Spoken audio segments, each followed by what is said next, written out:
Erev Tov, everyone. Erev Tov. It is Monday night. It is 8 p.m. here on the east side of the United States, here in the diaspora.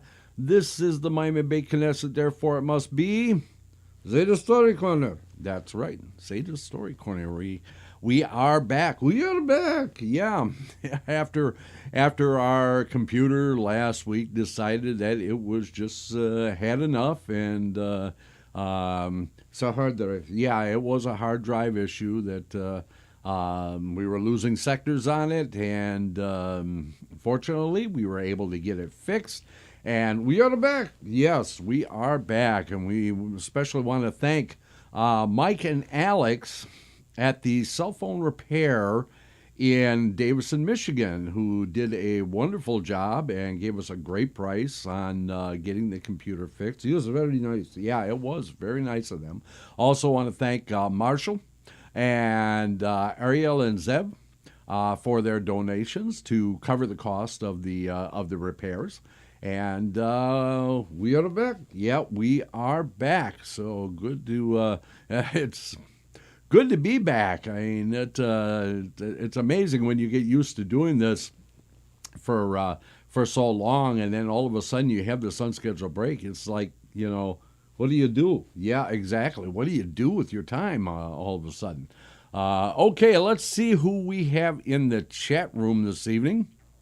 We have Donald, of course. Yeah, Donald, of course, and Veronica, and Marshall, and Richard, and more to come. And so, what are we doing? Yes, so we are going to continue on with with our stories. Well, actually, you're going to continue on with the stories from the Sephardic tradition, and let's get to it. Yeah, okay, let us get to it. And we'll get you back onto your camera here. There I am.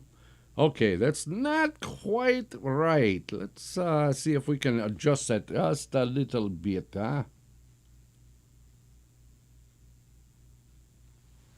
Okay, that's better. That's better. Okay. Okay, so we are going to continue on with our stories. This one is called The Rabbi's Son and the Priest. And we begin. Okay. Once there was a great rabbi.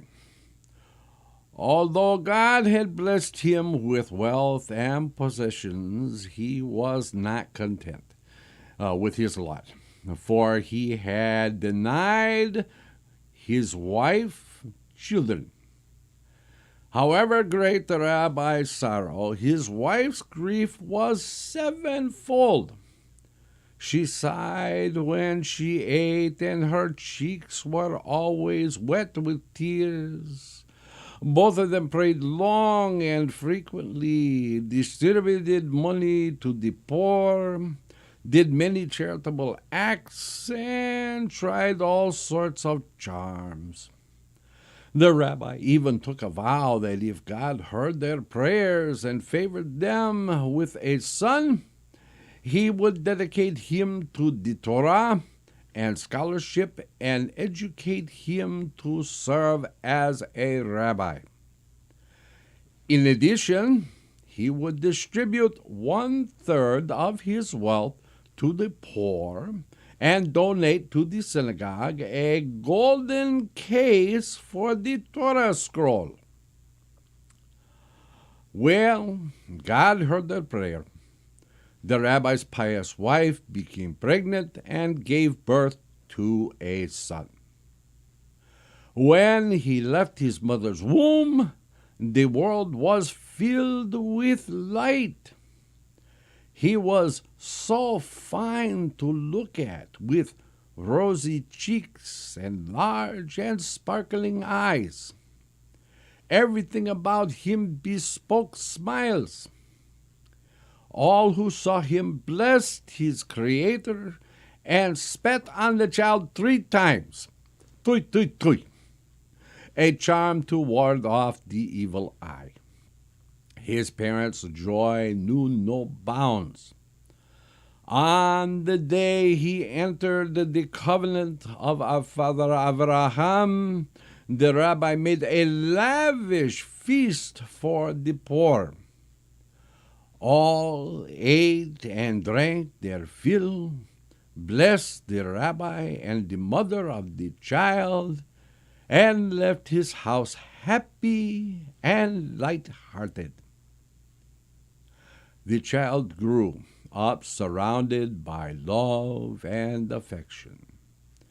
When he was weaned and took his first steps, his father began bringing him to the synagogue every day for the morning and evening services.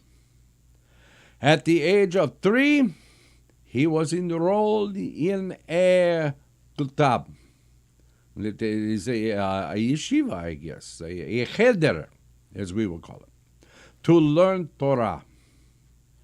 The Chacham sat him next to himself and began to teach him the Aleph Bet. Aleph, said the Chacham, and the boy replied after him, Aleph. Bet, he continued, and the child repeated Bet. But when he came to Gimel, the child sat mute and would not repeat after him. In response to his teacher's urgings, the boy replied, First teach me what the letters Aleph and Bet mean. Then I'll learn Gimel. To no avail were the Hakam's explanations. First he had to learn all the letters of the Aleph Bet, and only then their meaning. The boy did not want to listen. He left the cheder and asked his father to transfer him to another Chacham who would teach him the meaning of the letters. In this way, the boy went from cheder to cheder. But no Chacham pleased him. Finally, his father, disgusted, left him alone. For some time to time, he would try to persuade him, but the child would not listen. All day long, he loafed in the streets. At the age of 10, he still did not know Torah and other subjects, and had still not learned the Aleph Bet. Ashamed and humiliated, the rabbi watched his son grow up wild.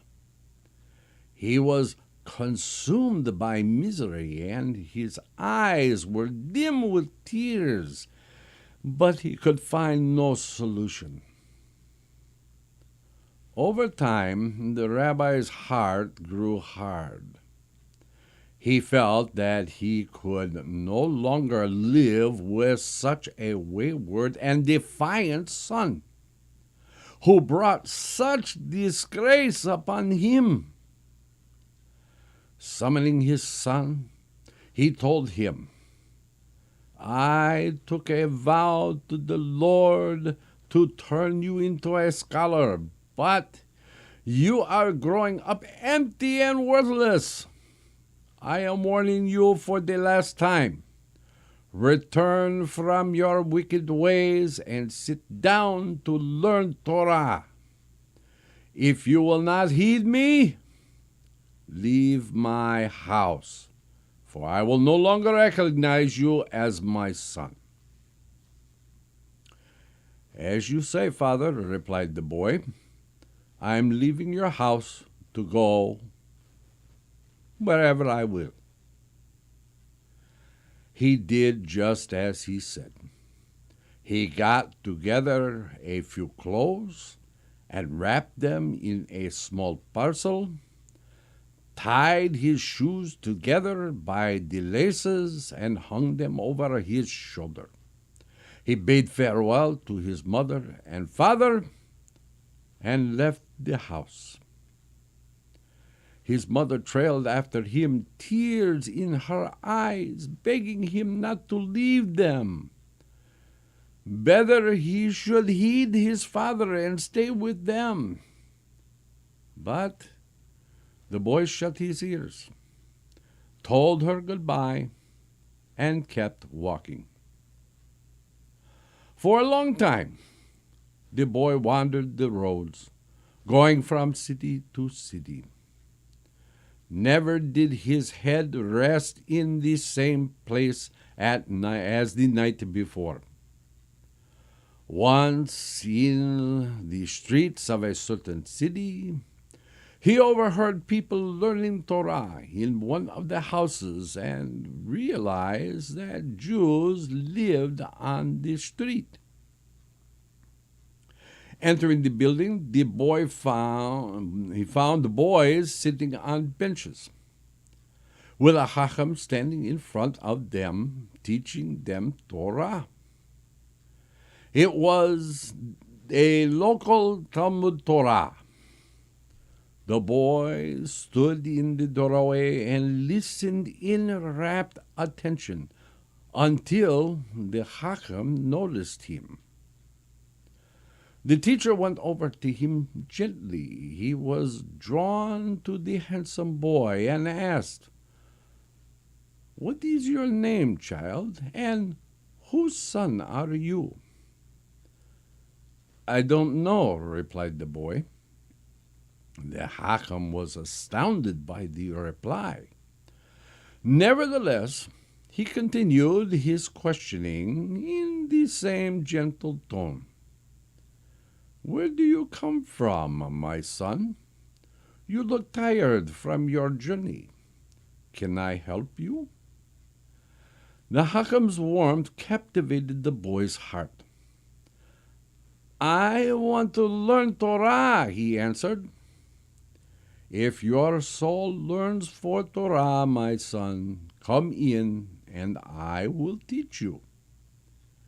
The Chacham embraced him affectionately, took him by the hand, and set him at the table. He opened the prayer book. The boy read from it fluently. He opened a Pentateuch and the prophets. The boy raced through them. He opened the Gemara. The boy dove into it like a brilliant expert, raising problems and resolving them until he quite forgot himself. The Chacham was taken aback. In all his life, he had never encountered such a prodigy. At noontime, he took the boy home with him and sat him down at the table. "Eat, my son, for you are tired and hungry." While the boy was eating, the Chacham went to the home of the local rabbi and told him what happened. At the rabbi's request, the boy was brought to him. He tested him and found that he had a fantastic knowledge of Torah. "Yosef is a fruitful bough," escaped from his lips. He turned to the boy. "My boy, God has granted me only a daughter. I have no sons. And God has brought you to me. If you are willing, I will adopt you as my son. You will sit in the yeshiva and learn Torah, and I will provide all your needs." The boy was glad to accept the rabbi's offer. From that day on, he lived in his house and was like a son to him. Every morning he rose early and went to the house of study, where he learned Torah along with other scholars. Whenever they disagreed about the meaning of a particular passage and were debating among themselves, the boy would enter and discuss and resolve all the difficulties, to the wonder of the others. He rose daily in the esteem of the local sages, who found him to be as full of knowledge as a pomegranate is of seeds, and recognized his great mastery of the immense innermost secrets of Torah and Gemara. They thanked God for imparting of his wisdom to the boy, and praised the rabbi whose joy knew no bounds.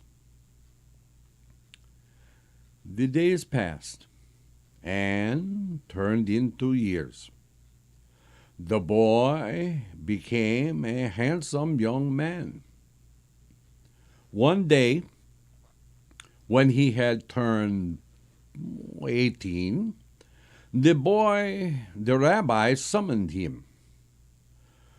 "You have grown up, my son, and become a man.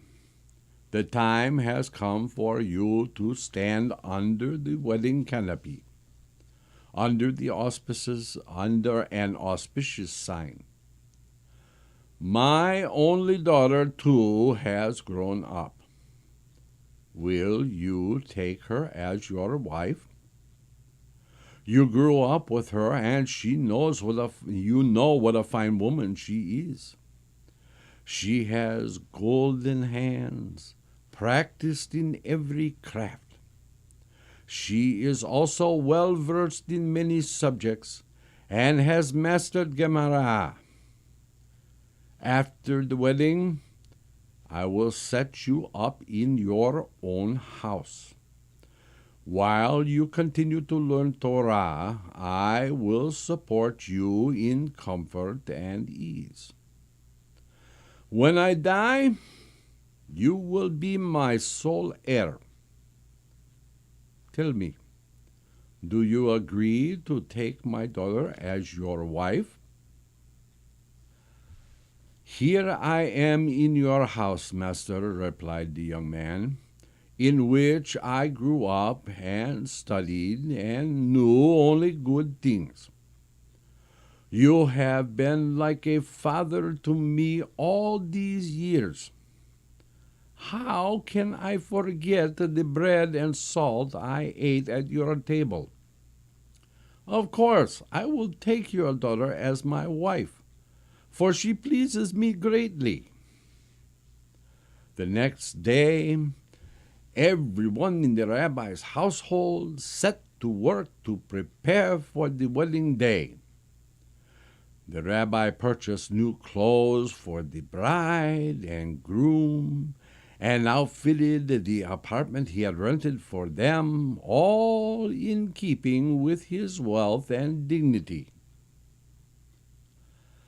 On the day of the ceremony, all the leading citizens of the town and its scholars came to offer their best wishes to the rabbi and to participate in his joy. The week of festivities were days of feasting and joy for the entire city. Rich and poor ate their fill and showered abundant blessings on the bride and groom.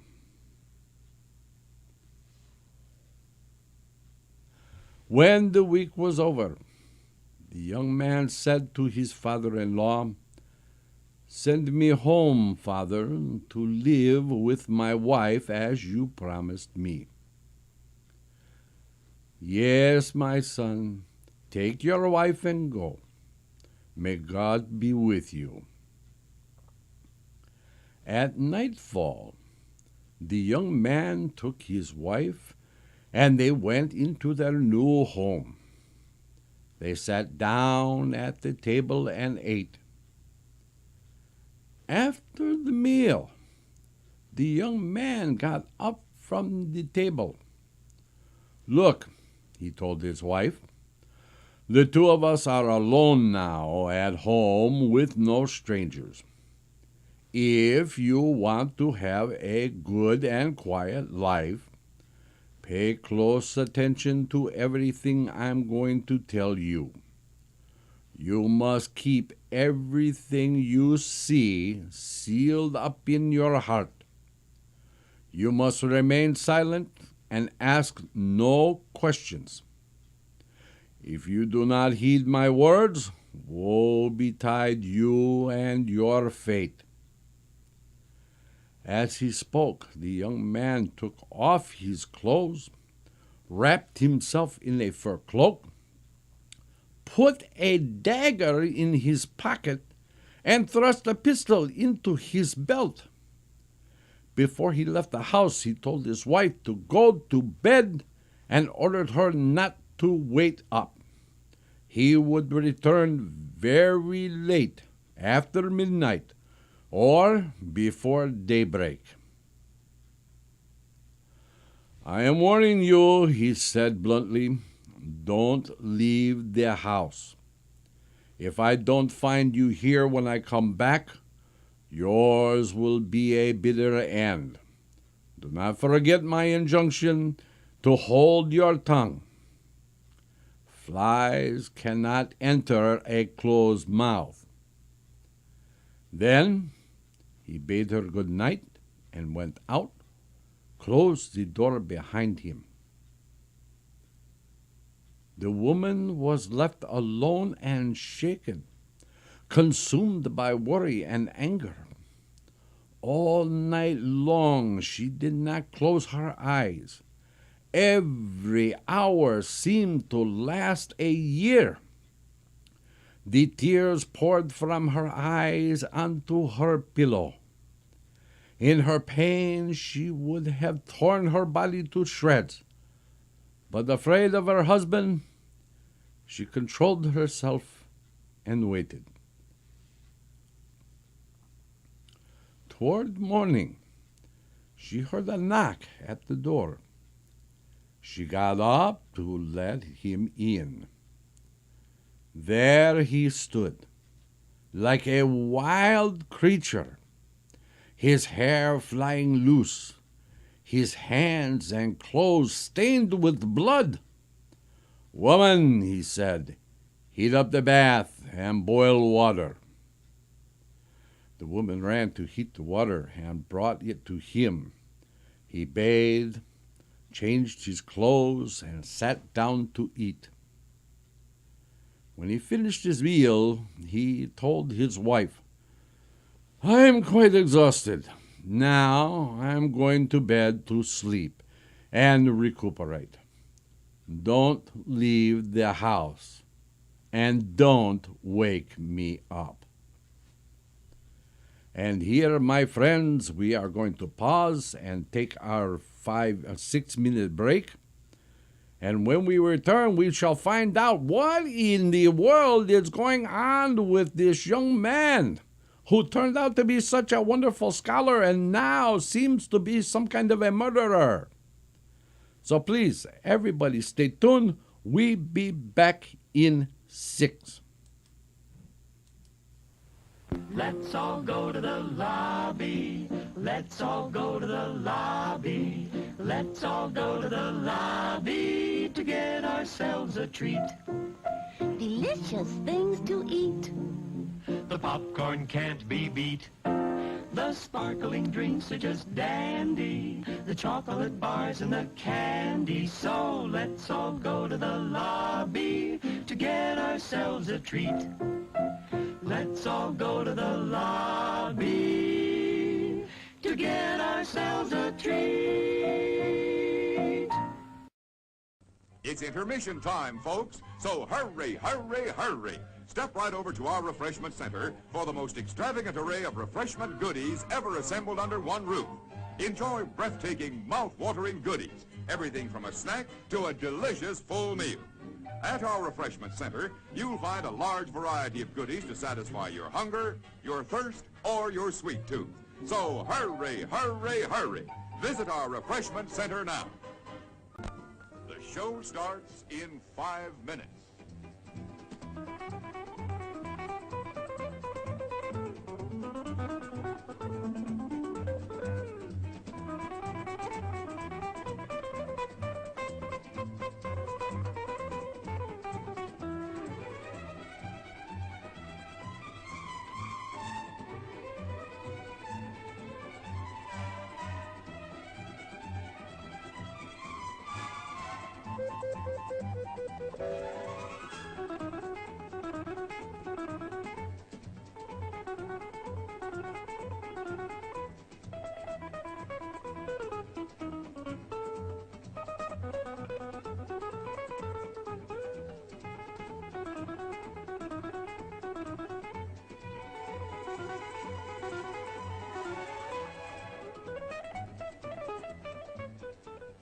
The show starts in 4 minutes.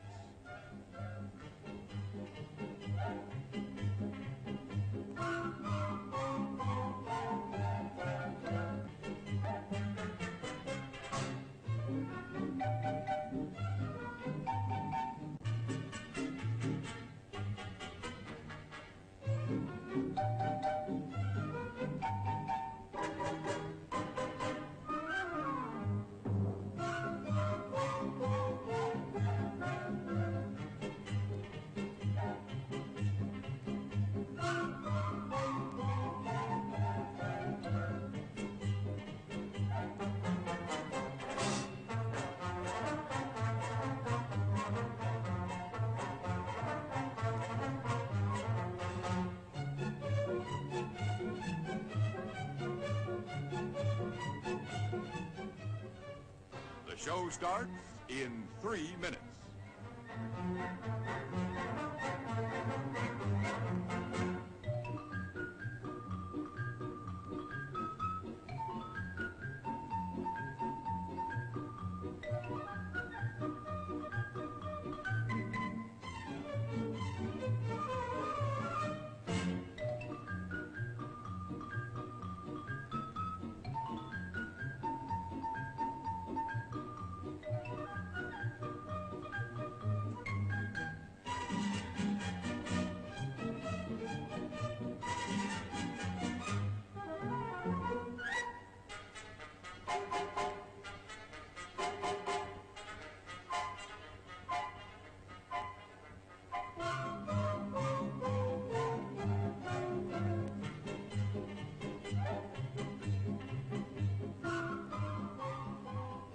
The show starts in 2 minutes.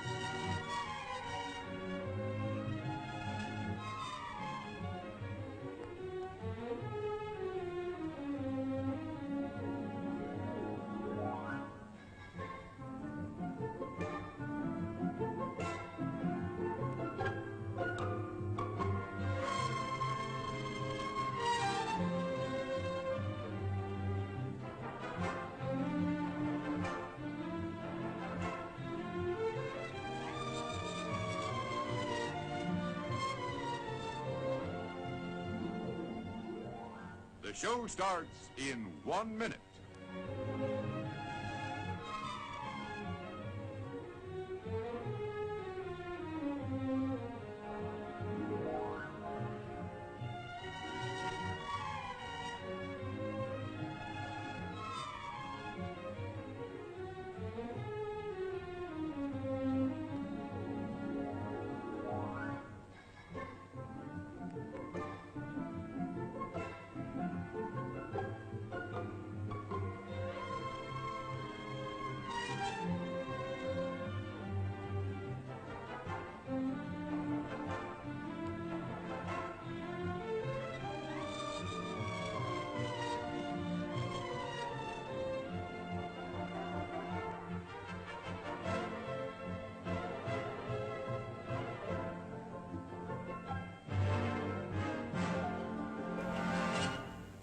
And now, on with the show. And we are back. Okay, shall we find out what is the world is going on with this young man? Okay, I see Regina has joined us. Good to see you, Regina. Okay, let's get back to our story. Okay, so at nightfall he woke up, got out of bed, put on his clothes as he had the night before, stuck the dagger in his pocket and the pistol in his belt, and went out. Night after night he did the same thing. His wife was afraid of him, watched and kept silent. She waited patiently for the day to come, murdering the folks, saying, "Patience, Hannah, for the night is long." The young man's fellow students who had learned with him all those years were concerned that he had not been in the yeshiva for several days. Assuming that he was ill, they sent someone to the rabbi to ask how he was. The rabbi ran to his son-in-law's house, where he found his daughter crying bitterly. He pressed her to tell him the meaning of her tears, but she kept silent and said nothing. In the meantime, her husband woke up. "Who's there?" he called. When she replied that her father had come to visit them, he asked him to come into his bedroom. The rabbi entered his son-in-law's room, but the young man remained in bed and did not rise to greet and kiss his hand, as he had always done. Without a word of welcome, he asked his father-in-law why he had come. The rabbi realized at once that his son-in-law had changed. To all questions about his absence from the yeshiva, he answered coarsely and insolently. He put an abrupt end to the conversation, declaring that he would never return to the yeshiva. He pulled the blankets over his face and fell asleep. The rabbi, wounded to the quick, was enraged. He could not understand how the young man had forgotten his benefactor and was not ashamed to insult him. Going to his daughter, he urged her to leave this heretic and come back home with him. "No, father," said the daughter, "I cannot do that. I cannot leave my husband. What will people say? It's my fate, and I must bear it and not sin before God." She accompanied her father to the gate, hot tears streaming from her eyes. "If you're afraid of what people will say, my daughter, I will give you other advice." So saying, he thrust his hand inside his coat and removed a small case which contained a shochet's knife. "Take this knife, my daughter. When he is asleep, cut his throat. That way you'll be free of him. People will say that he was murdered and another murderer came and killed him." "How can I shed blood, father? Does not the Torah say, 'You shall not murder'? Nor will my conscience let me do such a thing. For that you need a heart of iron.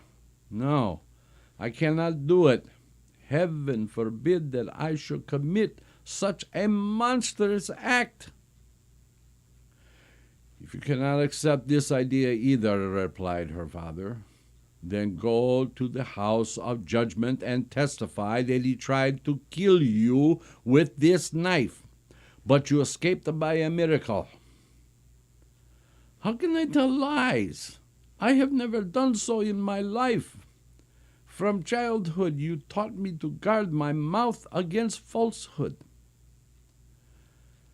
The father's patience ran out. "From this day forth, I will no longer support you, despite my promise.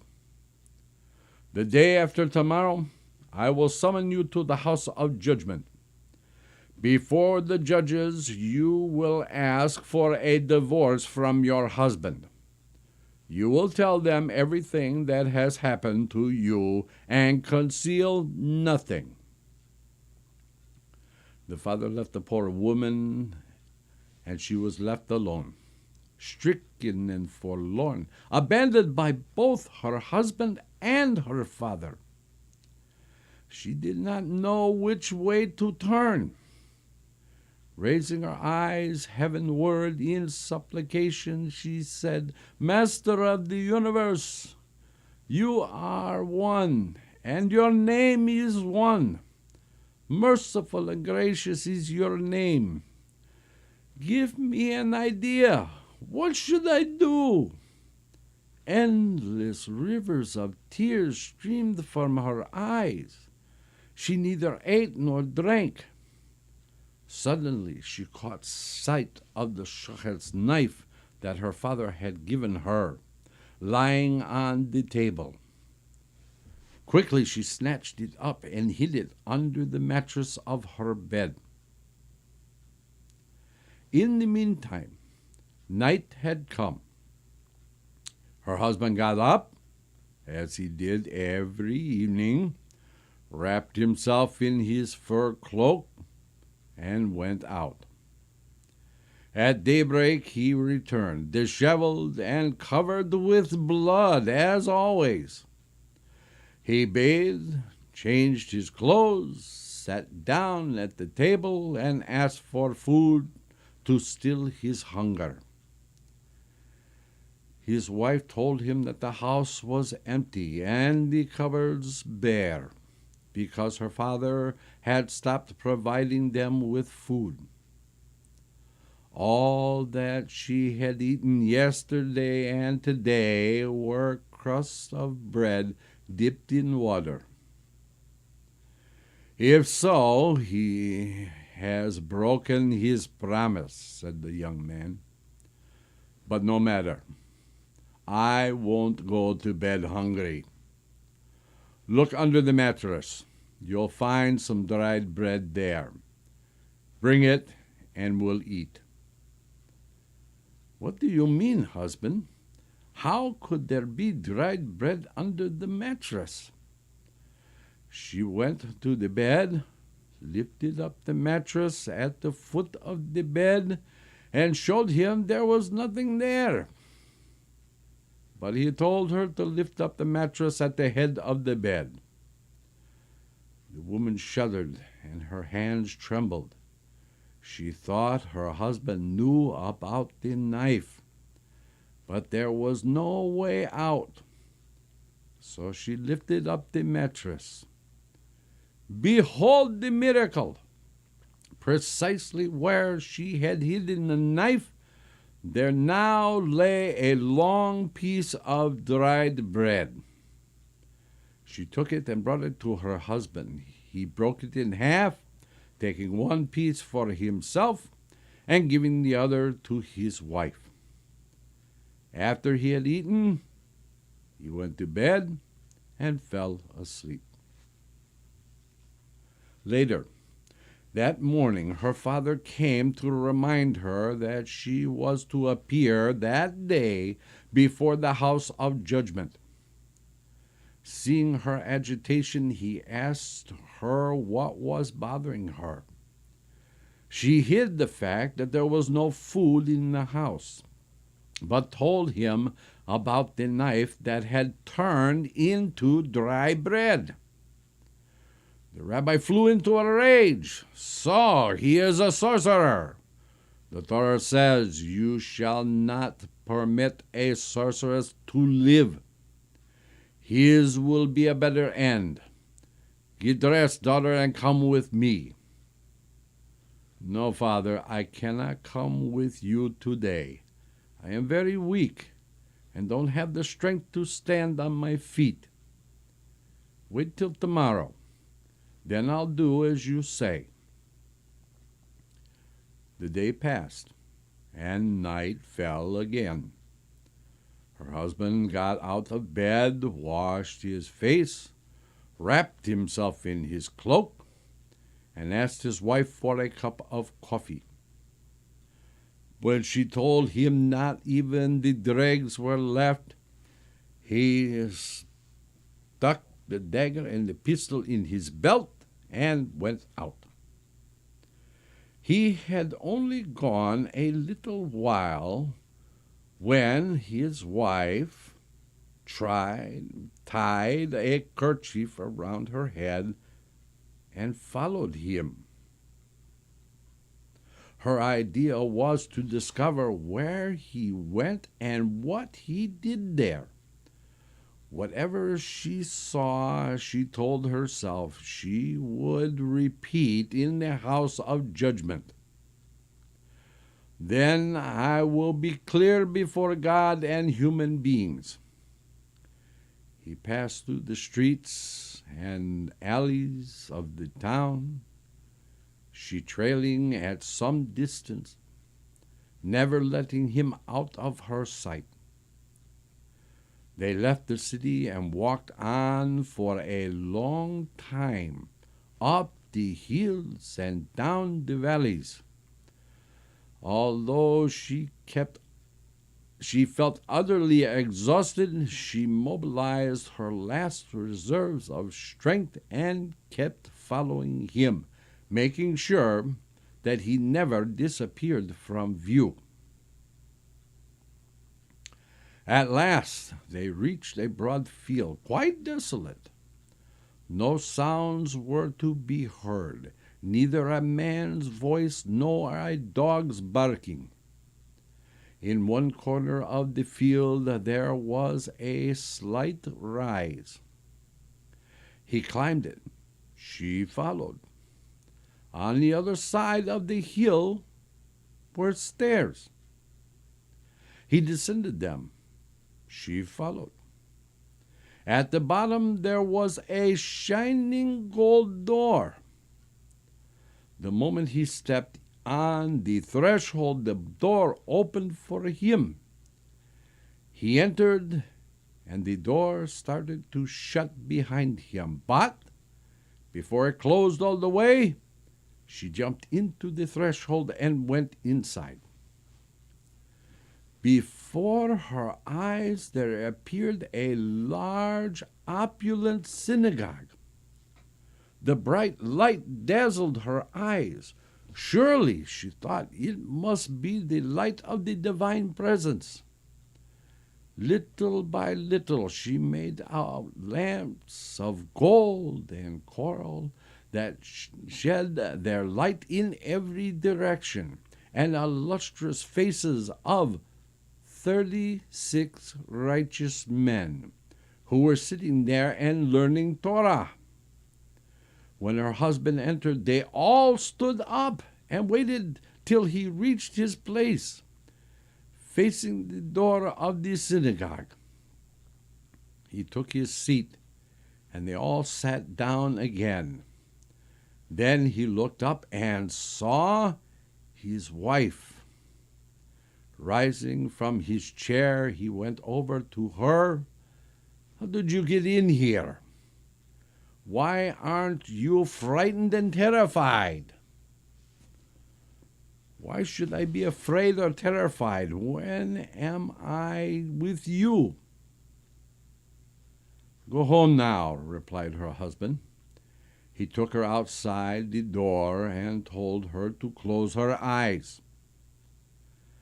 When she opened them again, she found herself standing outside the door of her own house. Going inside, she undressed and went to bed. Her heart overflowed with boundless joy and elation, and a holy tranquility slowly infused her entire being. She began wondering whether it had been real or only a dream. My husband, my crown, is neither a robber nor a murderer, she told herself. He is a saint, one of the 36 righteous men through whom merit the world exists. He spends his night learning Torah with them. A sublime joy filled her limbs until sweet slumber closed her eyes and she fell asleep. At dawn, she was awakened by a knock on the door. Jumping from bed, she let her husband in. Then she raced to heat water and bathe his feet. After he changed his clothes and sat down at the table, she sat opposite him, gazing at her husband in awe and adoration. He spoke first. Listen, wife, I am warning you and giving you notice. You must never tell anyone what you saw last night. If, heaven forbid, a word escapes your lips, you will certainly die. She nodded her head in assent. This gesture seemed to satisfy him, since he proceeded to ask her to serve food. Before she could reply that the house was empty and the cupboards bare, he told her, "Go into the kitchen and bring out all the plates." She rose without question and went into the kitchen. Imagine her astonishment when she saw that the plates were full of many gourmet dishes, a delight for her eyes. She took the food back into the table. They ate and drank, yet more remained untouched. He asked why she did not eat more, and she replied that she was full. In an instant, the plates were empty, clean as before. The young man went to bed. His wife spread a coverlet on him with love and affection and tiptoed out of the room. No more than a few minutes had passed before her father arrived to take her to the house of judgment. Greeting him calmly and with shining eyes, she told him that she had thought about the matter the whole night and had resolved not to leave her husband.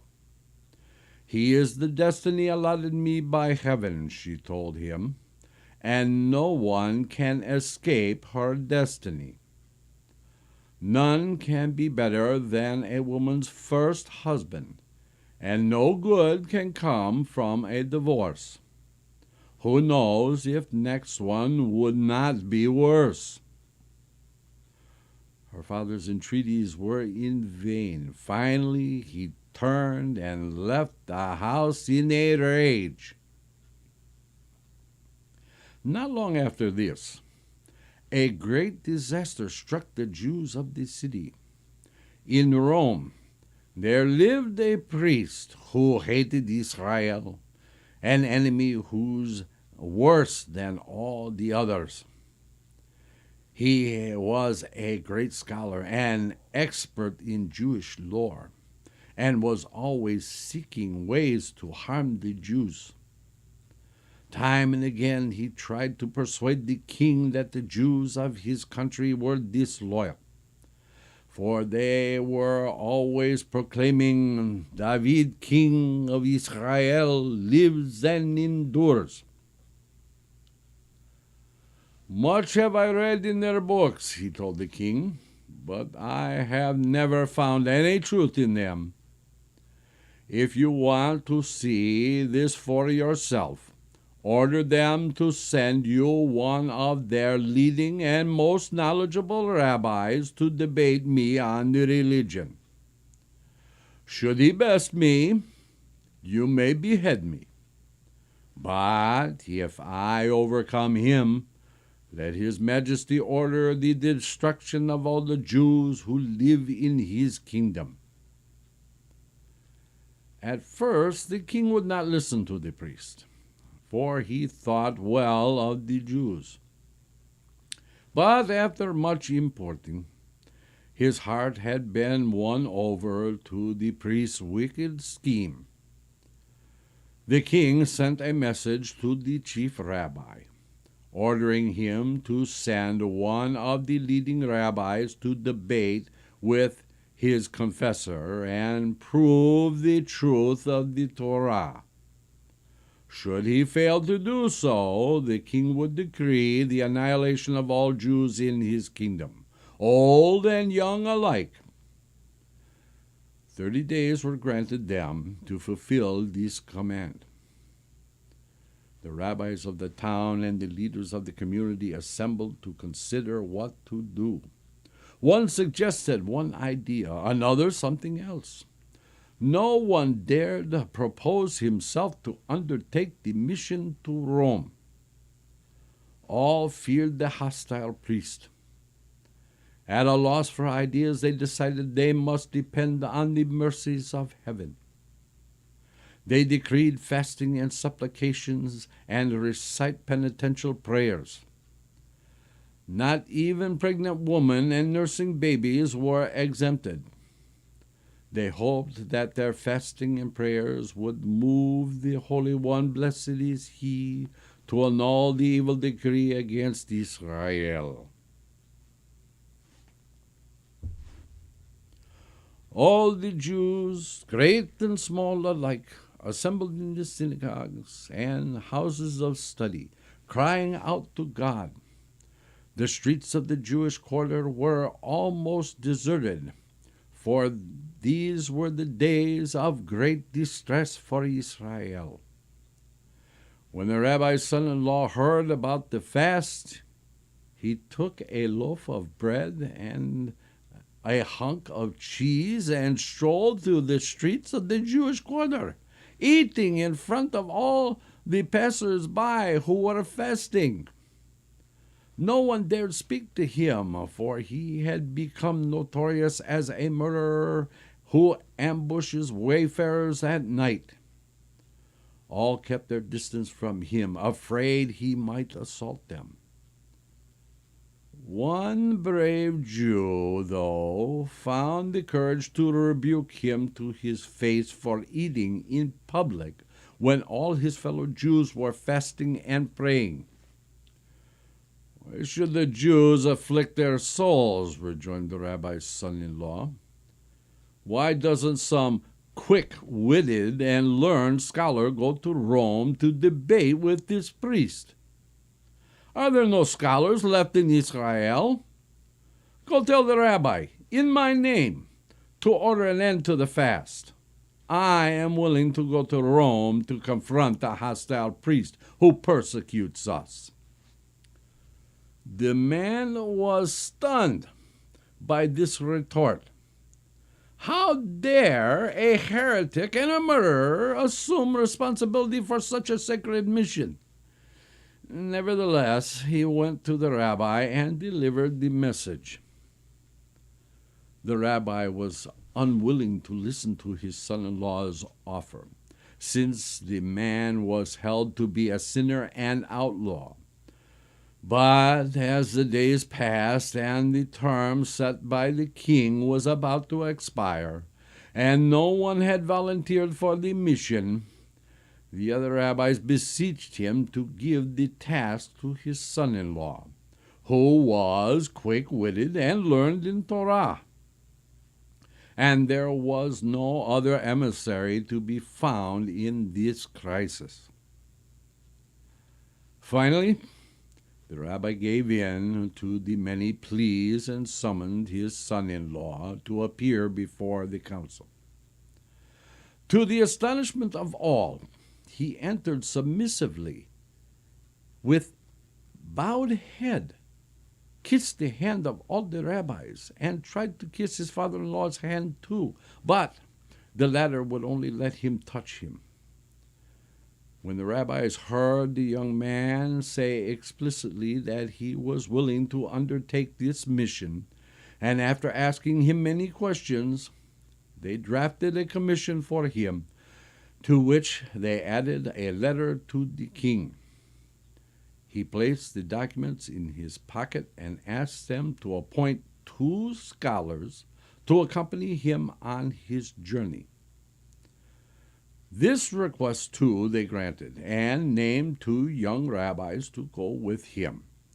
In front of the assembly, he made his companions swear that from that day forth until the end of the mission, they would stay with him and night and day and do as he bid them, never deviating from his instructions.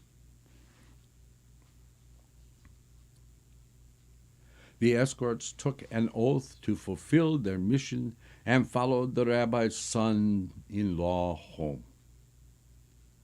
It was Thursday. 3 days remained until the expiration of the 30 days set by the king. That night they ate and slept at the young man's house.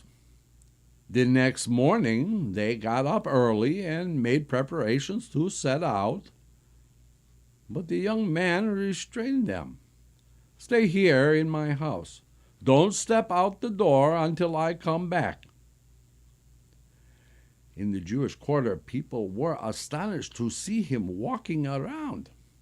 The deadline set by the king was Sunday, but he still had not set out.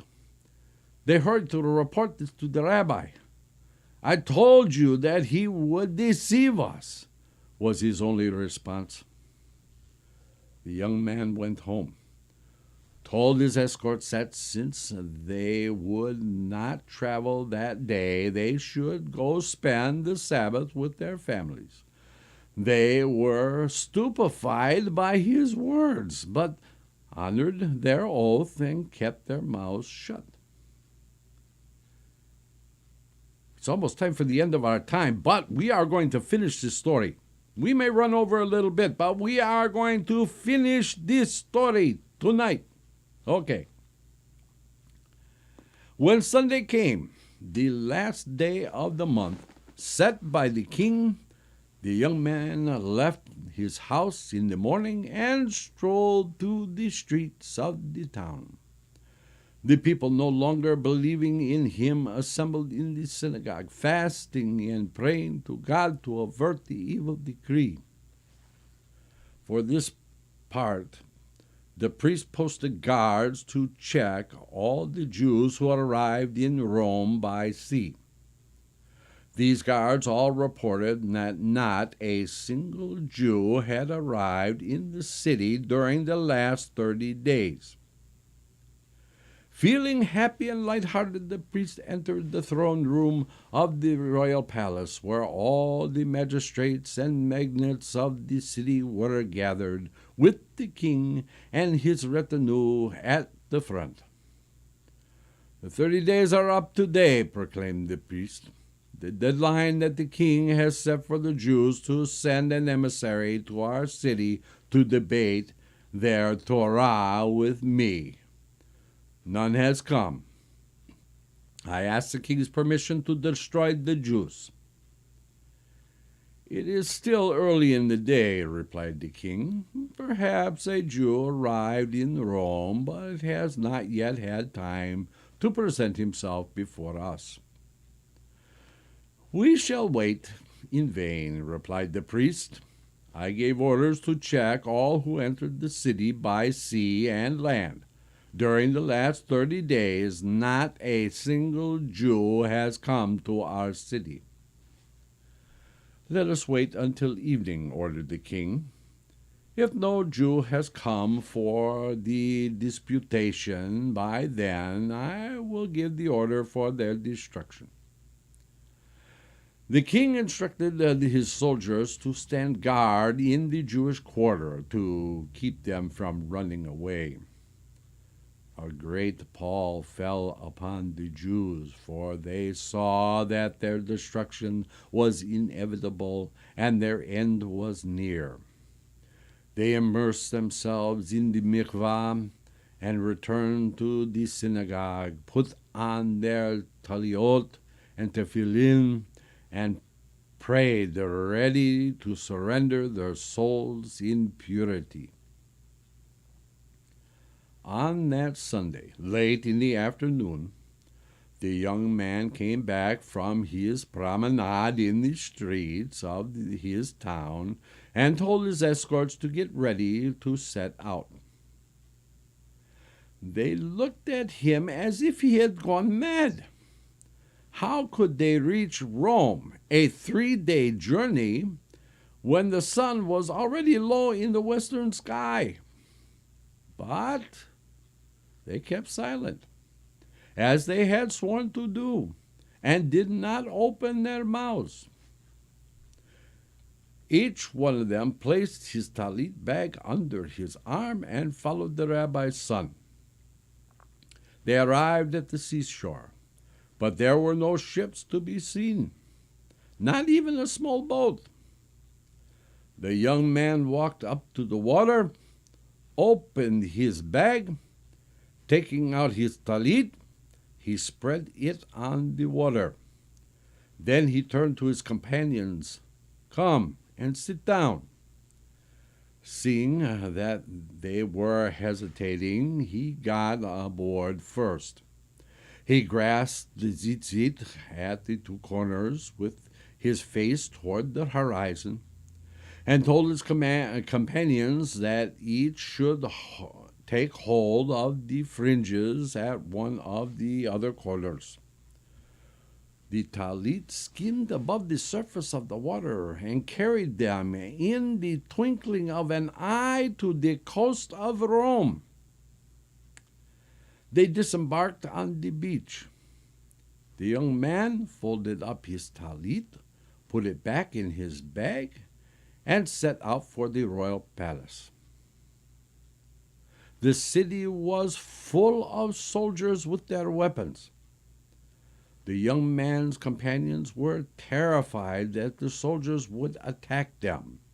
They did not realize that they were invisible. When they reached the palace gate, they materialized before the guards. The young man told the sentries that they were Jews and asked them to inform the king of their arrival. One of the guards went inside and told the king that 3 Jewish rabbis were standing outside the palace gate requesting admittance. The king nodded, and the emissaries were ushered into his presence. The young man took from his pocket his writ of appointment and the letter he had received from the council. He presented them to the king, who read out the text and the signatures to his council. They checked everything was in order and decided that the 3 were authentic representatives of the Jews. The king gave a sign that the disputation begin.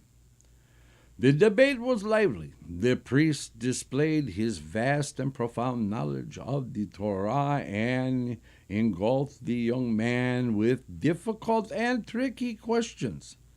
But the young man answered them all, quietly and sternly, in a manner that satisfied the king and the magistrates. The priest, sensing that he was close to failure, made a last desperate effort to save himself. He gripped the crucifix in his hand and waved it in the young man's face, hoping to confuse him into giving an unsatisfactory reply. But the young man fortified himself with the ineffable name, stood firm as a rock, and bested the priest until the latter was forced to acknowledge that the Torah was indeed true. "All right," said the priest. "Now, let's see you match me in miracles. If you overcome me in this contest too, let the king sentence me to death. Do you see this staff?" As he spoke, he stood it on a marble floor and tapped one edge. The staff stuck in the floor. The priest's lips began to move. He whispered something and moved his hands to the sides. The staff turned into a large tree covered with leafy boughs. There were bright red apples on its branches, even though it was not apple season. Before the king and his couturiers could recover from this wonder, the priest picked the apples from the tree and handed them around, first to the king, and then to the ministers and magistrates, and finally to the young man and his companions. But the Jews refused to accept them. "Bring me that beautiful blossom from the top of the tree," requested the young man. "I can't," replied the priest. "It is forbidden to do that." At once the young man comprehended that the essence of the spell was focused in that blossom. Meanwhile, the priest started breaking off twigs from the tree. Each twig turned into a small knife. He distributed the knives to the onlookers so that they could peel the apples. When the young man saw this, he started shouting, "Your Majesty and my Lord magistrates, do not peel the apple. A great peril hangs over you." "Pay no attention to him," said the priest loudly. "Go ahead and peel them." "No," cried the young man, "I'm warning you. Look carefully. That's not an apple you're holding." At that moment their eyes were open, and they realized that in one hand each was holding his foreskin, and the knife in the other hand. Another second. In a flash, all of them hurled the knives to the floor, crimson with embarrassment. "Your Majesty," said the young man, "you hold a sword in your hand, and here is our neck. This wicked priest, who wanted to hurt the Jews, plotted to get all of you to cut off your foreskins. Then, when you were doubled over with pain, he intended to kill you, storm your palaces, and seize power."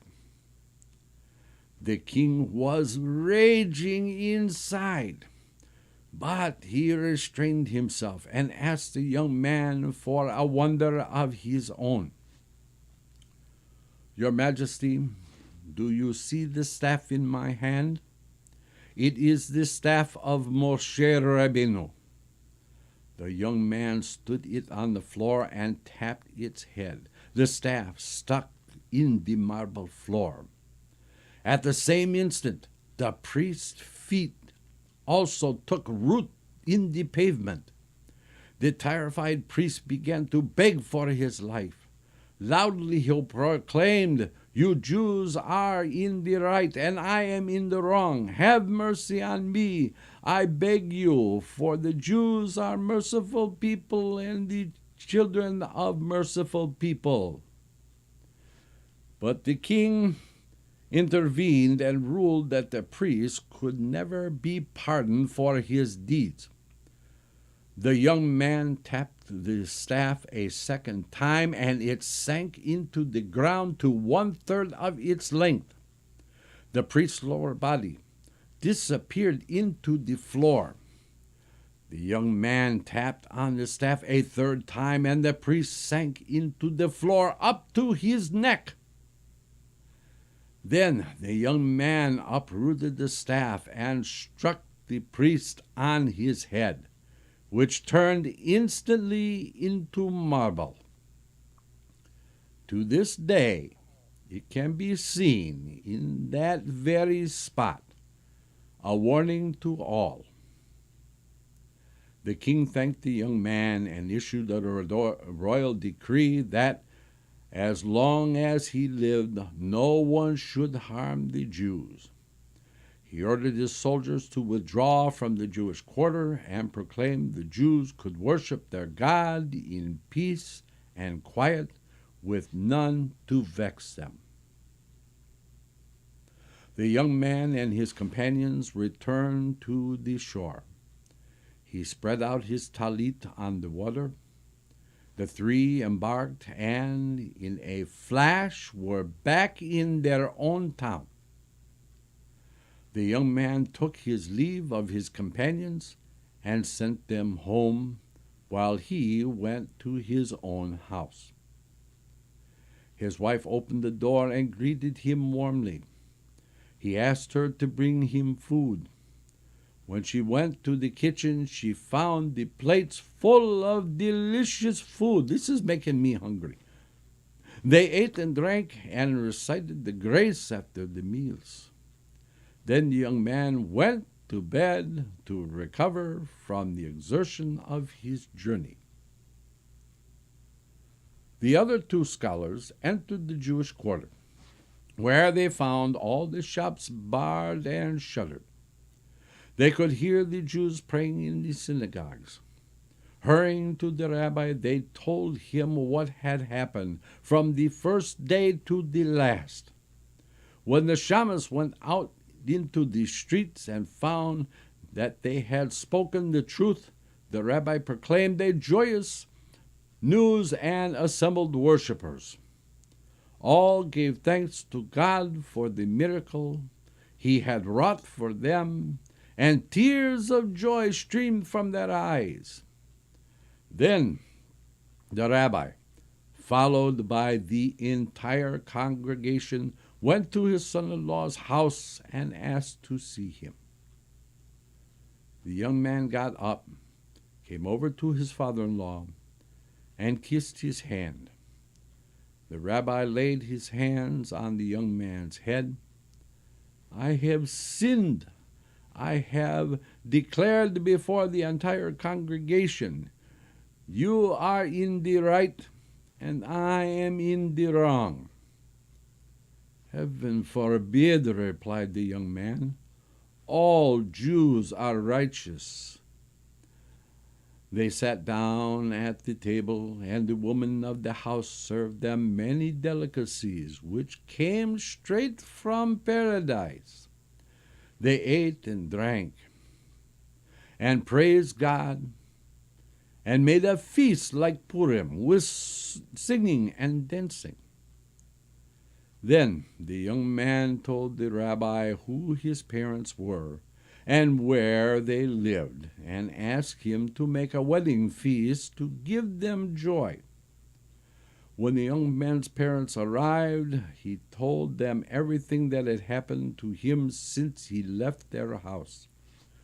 Joy filled the whole town and lasted for an entire week. Many mitzvah feasts were held for both rich and poor. All ate and drank and blessed the bride and groom and thanked God for the miracle. May the Master of the universe avert every evil from our midst and annul every harsh and evil decree. May there be no pain for any Jew, and may our redemption come soon, speedily, and in our days. Amen. Well, so we went a little bit over, but I think you will think that it was worth it. This was a wonderful story. I have been waiting 2 weeks to be able to read it to you. Okay, don't forget. Oh, we have a Norbert Lee with us. I'm sorry, I just seen that. Okay. So anyway, don't forget, tomorrow night is the Rabbis Discuss, and oh boy, what a discussion it is going to be. For those of you who have been wanting to study the Kabbalist text, we are going to do the Bahir. You don't want to miss that. And on Wednesday is the Torah study, the Parsha from the Sefer Shamot, the Parsha Shamot. Don't miss it. And then remember, on Friday at 8 p.m. Eastern is Kabbalat and Mariv, the Shabbat service. And on Shabbat at 10 a.m. is Shachrit and Musaf. And then, right back here on Monday, God willing, and we will have more stories for you. I hope you will be with us. I hope you all have a wonderful week. And until then, we will simply say, Laila Tov.